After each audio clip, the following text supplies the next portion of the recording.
Hello guys, কি অবস্থা সবার? কেমন আছেন সবাই? আশা করি সকলে ভালো আছেন, আমিও ভালো আছি আলহামদুলিল্লাহ।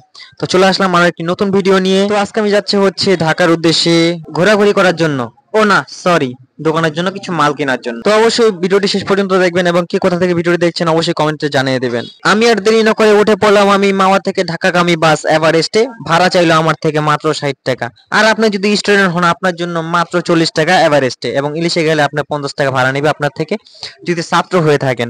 আমি তো কোনো ছাত্র না, কারণ আমি বাসায় পড়তেও বসি না আর আমার আইডি কার্ডও নাই, তাই আমি 60 টাকা দিয়ে উঠে পড়লাম। মানুষ হচ্ছে সবচেয়ে চালাক প্রাণী, তার প্রমাণ হচ্ছে আমি নিজেই।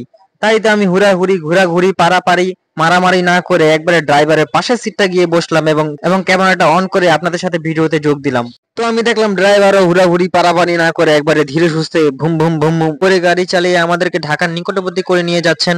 আমরা চলে এসেছি প্রায় টোল প্লাজার সামনে, হাইওয়ে এক্সপ্রেসের। এটা কিন্তু সেই টোল প্লাজা যেটার নাম আগে ছিল জাতির বঙ্গবন্ধু শেখ মুজিবুর রহমান এক্সপ্রেস হাইওয়ে, আর এখন সেটার নাম পরিবর্তন করে রাখা হয়েছে মুসলিমদের জাতির পিতা হযরত ইব্রাহিম আলাইহিস সালাম এক্সপ্রেস হাইওয়ে।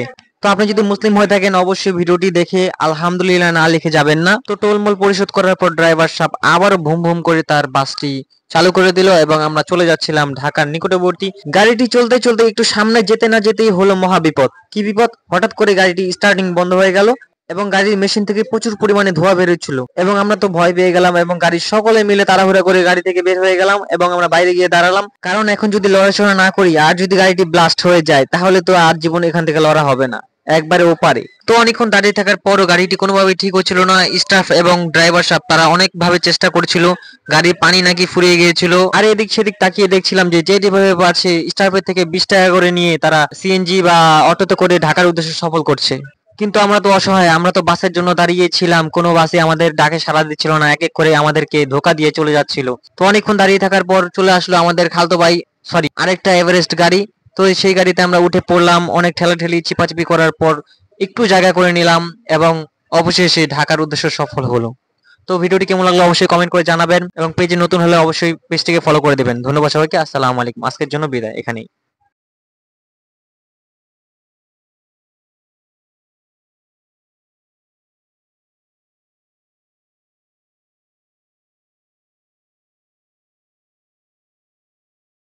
তো অনেক কষ্ট হচ্ছে, অনেক চিপাচিপি এবং দাঁড়িয়ে থাকার পর অনেক ঠেলাঠেলি করে আমরা ঢাকার উদ্দেশ্য আমরা সফল করলাম আলহামদুলিল্লাহ। তো ভিডিওটি কেমন লাগলো অবশ্যই কমেন্ট করে জানাবেন এবং পেজে নতুন হলে অবশ্যই একটি ফলো করে দিবেন। ধন্যবাদ সবাইকে, আসসালামু আলাইকুম।